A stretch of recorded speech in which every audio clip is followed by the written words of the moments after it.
il faut absolument que vous compreniez comment fonctionne la retraite de l'auto-entrepreneur. Parce que ça paraît bien, on se dit aussi on cotise, mais finalement il y a des surprises qu'il faut vraiment savoir. Je vais vous résumer vraiment de manière synthétique avec des exemples concrets dans cette vidéo sur tout ce qu'il faut savoir sur la retraite de l'auto-entrepreneur. Je vais vous donner des astuces, des hacks, des choses à savoir, des choses à vérifier, comment on fait pour vérifier ses trimestres, comment on fait pour vérifier à l'âge auquel on va partir à la retraite, combien on va avoir. Vous allez savoir tout dans cette vidéo. On se retrouve, on va passer sur un tableau blanc pour que je vous explique concrètement comment ça se passe avec des exemples fictifs pour que vous ayez vraiment une idée.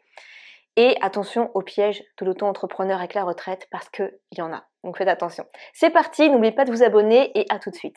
Bienvenue dans cette nouvelle vidéo où nous allons voir en détail la retraite de l'auto-entrepreneur. Alors c'est une vidéo complète, synthétisée et à jour de 2023 dans laquelle nous allons voir ensemble qui s'occupe de la retraite, quel est l'âge de départ, la validation des trimestres, comment ça fonctionne. On va voir comment le calcul est pris en compte et comment on peut savoir sans calculer à quel âge on peut partir, combien on aura le droit, etc. Je vais vous montrer l'exemple d'un calcul avec 3 personnes fictives. Je vais vous dire aussi de ne pas forcément compter là-dessus et qu'est-ce qu'il faut faire à la place. Le fonctionnement de la retraite complémentaire et une petite foire aux questions à la fin, comme par exemple comment faire sa demande une fois qu'on a l'âge atteint, comment on fait pour avoir une retraite complémentaire et savoir si j'ai l'âge de partir mais qu'il me manque des trimestres, comment ça fonctionne. Donc c'est parti pour cette vidéo, suivez-la jusqu'au bout parce que c'est très important. Très peu de personnes sont informées vraiment à 100% et là je vous synthétise tout dans cette vidéo donc c'est très important. Pour me soutenir, n'hésitez pas à mettre un petit pouce bleu ou un commentaire ou à vous abonner, ça me ferait vraiment plaisir. Alors petit détail, je dis auto-entrepreneur parce que c'est le terme le plus courant. Maintenant on dit plutôt micro-entrepreneur mais c'est resté un petit peu dans le cerveau collectif. Le terme auto-entrepreneur c'est exactement la même chose. Alors qui s'occupe de notre retraite? Il faut savoir que on déclare notre chiffre d'affaires, voilà par exemple en janvier 2023, on a fait un certain montant d'euros.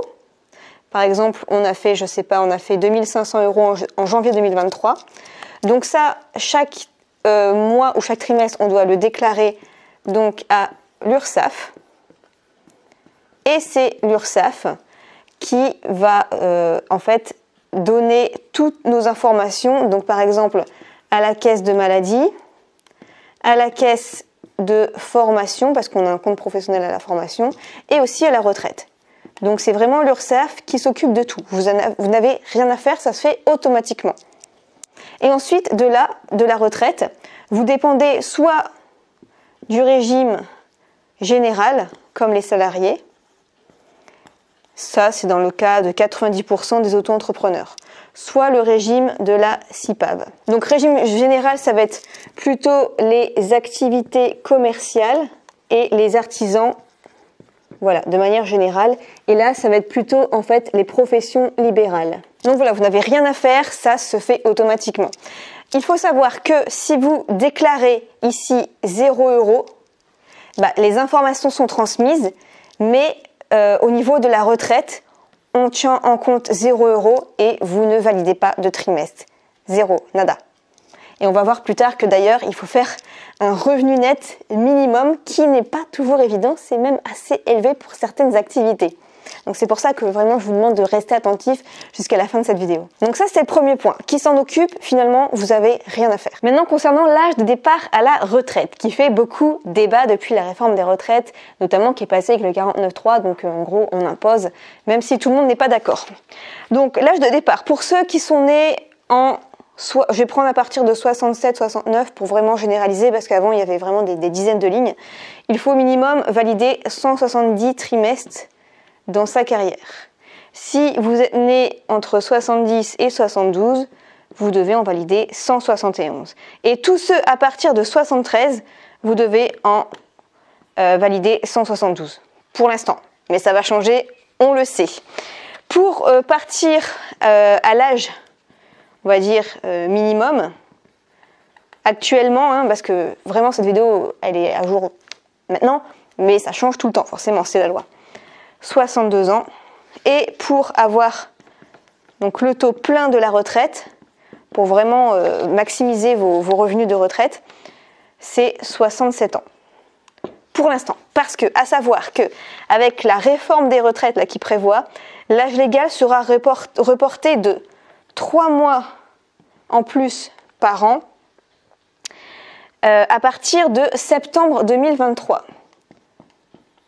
Donc on recule à chaque fois de 3 mois par an à partir de la rentrée de septembre 2023. Donc par exemple, en 2030, l'âge minimum pour partir ne sera plus de 62 ans, mais sera de 64 ans. Donc voilà pour ce qui est prévu de faire avec la réforme des retraites actuelle. Vous avez à peu près une idée, voilà, vers la soixantaine où on peut partir au minimum et le maximum. Donc voilà, on a vu le minimum qu'il fallait faire 172 trimestres si vous êtes né à partir d'une certaine période, à partir de 73. Vous dites ok, c'est bien, mais comment on les valide concrètement? Je vais vous montrer le calcul. En gros, il faut valider 4 trimestres par an. On ne peut pas en valider plus, même si vous faites un gros chiffre d'affaires. 4 trimestres par an. Et il faut avoir fait un minimum donc, de chiffre d'affaires qui a été déclaré à l'URSSAF. Et ça, vous allez voir, c'est un peu vicieux. Donc, on ne prend en compte qu'une petite partie de ce que vous avez déclaré à l'URSSAF. On déduit un abattement forfaitaire de 71% de votre CA si vous avez déclaré en activité commerciale. On en déduit 50% si vous êtes en prestation de service BIC. BIC, c'est bénéfices industries commerciaux. En gros, c'est tous ceux qui sont dans les activités commerciales. Et on déduit 34% si vous êtes en prestation de service BNC. BNC, en gros, c'est tout ce qui est un peu un métier où il faut un diplôme particulier. Infirmière, médecin, expert comptable, coiffeur, voilà, ce genre de choses. Et aussi les activités libérales. Donc, voilà ce que ça donne. Donc, ça, on le déduit de notre revenu. Mais en plus de ça, il y a un tableau que je vais faire juste en dessous. On va voir si, en fait, une fois qu'on a notre revenu, moins ça, on a donc un revenu net et on va voir si ça rentre dans le tableau. Et donc, selon le tableau, on voit si on peut valider les trimestres ou pas. Donc, je vous fais le tableau juste en dessous. Alors, voici pour le tableau. Petit détail, c'est des chiffres qui sont plus ou moins à jour, plus ou moins approximatifs parce que ça change tout le temps. La plupart des sites vont vous le dire, c'est une approximation parce que ça change beaucoup, ça bouge beaucoup. Je le dis parce que voilà, je sais qu'il y en a certains qui vont vérifier et qui vont dire mais non, c'est pas exactement ça. Là, j'ai vu sur un autre site que c'était plutôt 22 000. C'est une fourchette. Alors par exemple, vous avez fait un certain revenu, par exemple vous avez fait 20 000 euros, ok, de chiffre d'affaires que vous avez déclaré à l'URSSAF. Et donc, en fait, de ce chiffre d'affaires, on va déduire, par exemple, c'est les prestations de service, on va déduire 50%. Et donc, en fait, pour la retraite, on va prendre en compte que 50%. Donc, ça va faire 10 000 euros. 10 000 euros par an. Et en prestation de service, par exemple, vous êtes BIC, et bien, comme vous avez fait 10 000, tac, tac, tac, tac, bah, vous pouvez valider que 3 trimestres. Vous ne pouvez pas valider vos 4 années. Vous faites par exemple 50 000 euros, pareil on va dire toujours prestations de service BIC pour rester simple, mais on va prendre des exemples fictifs plus tard, plus détaillés. Moins 50% égale à 25 000, donc là 25 000 on est au-dessus des 12 000, donc ça passe. On a validé nos 4 trimestres. Donc voilà, en fait, finalement, en revenu net, si vous êtes en vente de marchandises, vous devez faire quand même au minimum 20 740 euros. Donc il faut quand même les faire. Si vous êtes en prestation de service BIC, il faut faire au minimum par an 12 030 euros. Si vous êtes en prestation de BNC, 9 675 et en activité libérale, 9 120. Si vous n'avez pas fait, le maximum, ben on va vous compter par exemple qu'un trimestre, que 2 trimestres. Mais du coup, forcément, vous allez prendre du retard pour avoir la validation totale des 171 trimestres qu'il vous faut pour avoir le taux plein de la retraite. C'est comme ça. C'est la faille un petit peu de ce système, je trouve, qui n'est pas forcément fait pour les... Enfin, c'est pas forcément le meilleur calcul pour l'avantage de l'auto-entrepreneur en tout cas. Alors là, vous vous dites, ok, mais si, admettons, moi je fais pas assez de chiffre d'affaires, au moment où je dois prendre ma retraite, j'ai pas tout validé. Comment ça se passe? forcément il va vous manquer des trimestres. Et donc là, on baisse forcément le montant de la pension sur 20 trimestres au maximum. Alors, ne m'en demandez pas plus, je ne sais pas exactement comment ça se passe. De toute façon, vous n'avez rien à calculer puisque je vais vous montrer après comment on fait. Et cette décote, c'est en fait, on retire moins 1,25% par trimestre manquant pour les personnes nées après 1953. Il y a vraiment plein de détails, mais je prends vraiment en général, hein, parce que il y a avant 1953, ça se passait autrement. Pour les personnes nées avant 53, ça se passe autrement, mais on va rester général. C'est depuis, ça se passe comme ça. Donc voilà, on déduit votre pension de retraite de moins 1,25% par trimestre manquant, sur 20 trimestres au maximum. Donc voilà, vous pouvez quand même avoir un droit à la retraite, mais vous aurez beaucoup moins. Alors il y a un hack aussi pour valider quand même des trimestres de la retraite, et ça tout le monde ne le sait pas. Donc par exemple, le hack que très peu de personnes connaissent, c'est que vous pouvez quand même valider vos trimestres de retraite si vous avez été dans un secteur touché par le Covid en 2020 et 2021. Si bien sûr les 3 dernières années d'avant, vous vous en sortiez quand même financièrement, eh bien ça sera quand même validé si vous n'avez pas fait assez.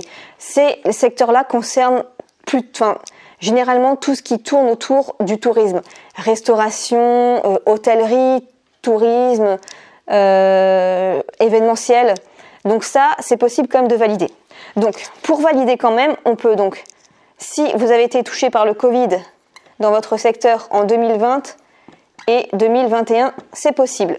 Aussi, si vous avez été à l'hôpital plus de 2 mois, c'est touché, vous pouvez valider aussi des trimestres quand même. Si vous avez des enfants, il y a moyen aussi de valider des trimestres également. Si vous avez un travail reconnu comme pénible, si vous avez été au chômage, excusez-moi, ça a coupé juste avant, je disais service militaire ou encore si vous avez été salarié en même temps. Donc tout ça, ce sont des hacks qui sont intéressants à voir parce que je trouve qu'on ne le voit pas du tout quand on fait des recherches là-dessus, qu'il est possible de valider comme des trimestres dans ce genre de conditions. Alors maintenant, le calcul. Comment on calcule en gros? En gros, pour faire clair, c'est la moitié de votre revenu net actuel. Donc par exemple, si vous gagnez 5 000 € par mois, en moyenne, à la retraite, vous aurez 2 500 €. En gros, le calcul, c'est la moyenne des 25 meilleures années de votre carrière, moins l'abattement forfaitaire, donc selon votre catégorie, moins 71, moins 50 ou moins 34%, qu'on divise par 365 et qu'on divise encore par 2. Ouais, il ne reste pas grand-chose. Vous vous en doutez bien, c'est pas forcément le système le plus avantageux. Mais en gros, ça c'est la théorie. Vous n'avez pas besoin de calculer. Je vais vous montrer sur le site comment on fait sur Info Retraite pour savoir, parce que tout est calculé d'avance. Et c'est pas mal fait par contre ce site-là, et je vais vous montrer tout de suite.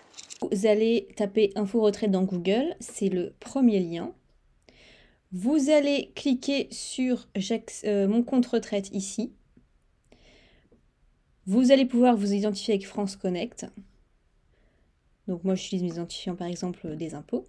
Donc voilà, on arrive sur cette page, vous cliquez sur continuer sur votre compte retraite.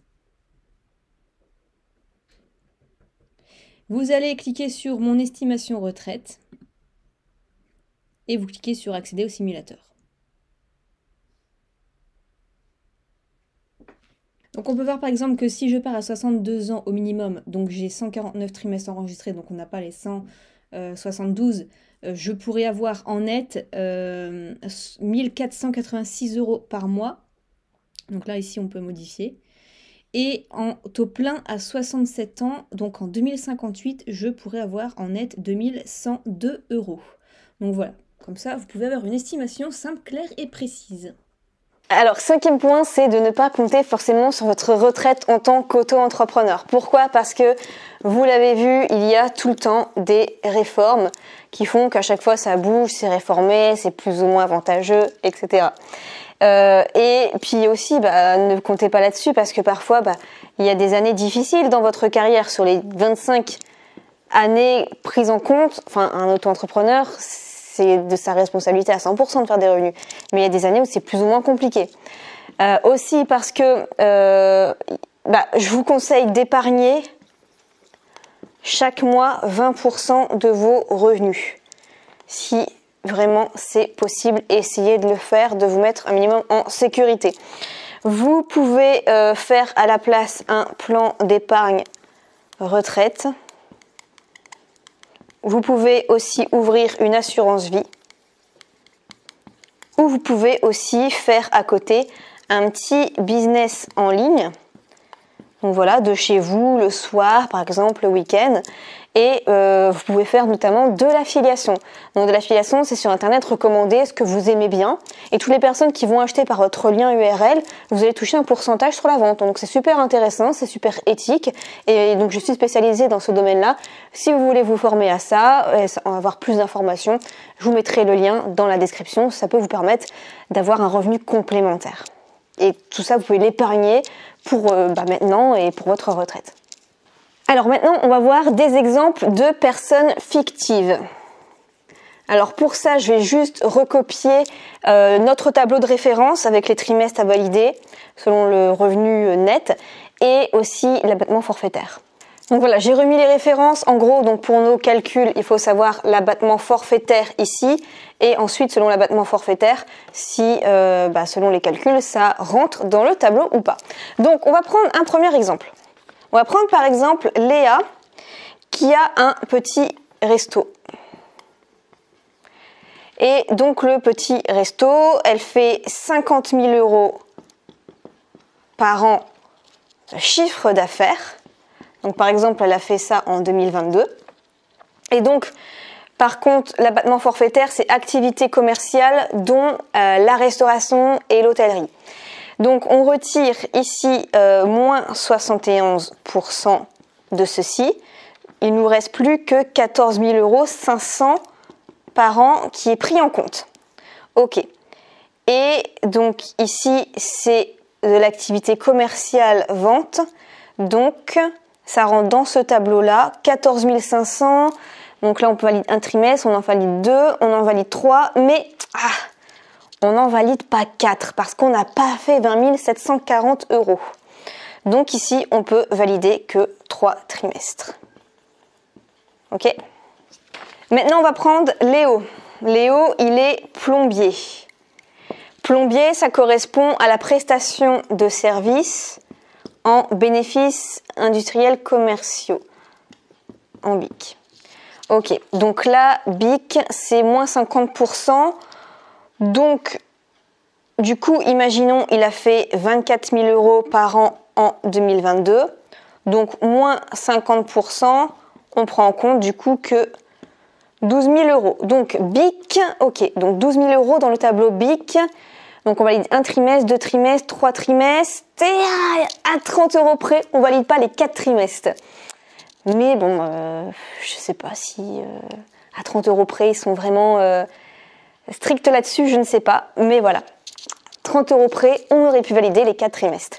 Maintenant, prenons l'exemple de Marie. Elle est expert comptable. Donc, expert comptable, ça rentre dans la catégorie prestation de services en BNC. On a vu que BNC, c'était un peu, vous savez, tous les métiers où il faut un diplôme un peu particulier. BNC, donc c'est cette catégorie-là. Donc, on retire 34%. Admettons, elle avait fait 10 000 €. Donc, moins 34%. Il nous reste en compte 6 600 €. Donc, BNC, dans le tableau, on regarde, on valide un trimestre, 2 trimestres, et 7 000, c'est pas assez. Donc là, Marie, elle peut valider que 2 trimestres. Alors, concernant la retraite complémentaire de l'auto-entrepreneur, moi, du coup, comme c'était complémentaire, je pensais que c'était facultatif. Mais en fait, pas du tout. C'est obligatoire. Et là, vous dites, mais mince, mais moi, j'ai pas de retraite complémentaire que j'ai choisie. Vous inquiétez pas. Quand vous avez été inscrit en tant qu'auto-entrepreneur, vous avez peut-être eu des courriers en disant, ouais, vous pouvez choisir votre retraite complémentaire. Mais si vous n'avez pas répondu par défaut, on vous en donne une. Donc, on vous rattache automatiquement une retraite complémentaire. À savoir que, en fait, la retraite complémentaire, c'était bien plutôt pour ceux qui ont des employés. Ceux qui ont des employés, en gros, c'est mieux de choisir une retraite complémentaire. Si vous n'avez pas d'employés, vous embêtez pas, n'en choisissez pas une, de toute façon, ça sera attribué par défaut. Mais attention, la retraite complémentaire, c'est valable que si vous avez votre retraite à taux plein. Donc si vous avez validé tous vos trimestres. Et enfin, petite FAQ, des questions un peu courantes. Donc, comment faire sa demande une fois qu'on a l'âge atteint? Donc, faire sa demande de retraite. Eh bien, vous vous inscrivez sur l'assurance retraite, tout collé, .fr et vous remplissez vous remplissez un dossier, vous pouvez le faire soit en ligne, soit vous pouvez le demander en version papier. Et voilà, il y a à peu près une dizaine de documents à fournir avec, et puis c'est fait. Donc deuxième question, puis-je avoir une retraite complémentaire? Oui, de toute façon c'est obligatoire, mais vous pouvez faire le choix, il y en a plusieurs, renseignez-vous selon ce que vous faites, selon vos besoins. Donc voilà, il y a le choix. Alors comment faire si j'ai l'âge de la retraite mais j'ai pas validé tous mes trimestres? Eh bien, on a vu qu'on baissait de moins 1,25% par trimestre manquant, que vous pouvez quand même avoir certains hacks pour valider quand même certains trimestres, comme par exemple si vous avez été au chômage, si vous avez eu des enfants, etc. Donc vous pouvez avoir une retraite, mais forcément elle sera moins importante que ceux qui ont une retraite à taux plein, tout simplement. Voilà, j'espère que cette vidéo vous aura été utile. Si vous voulez en savoir plus sur le droit de manière synthétique comme ça et l'auto-entrepreneur, j'ai un PDF juridique qui se trouve juste en dessous de la description. Partagez cette vidéo, je pense qu'elle sera très utile et n'hésitez pas si vous avez d'autres questions, j'essaierai d'y répondre sous cette vidéo. Plein de succès et à la prochaine.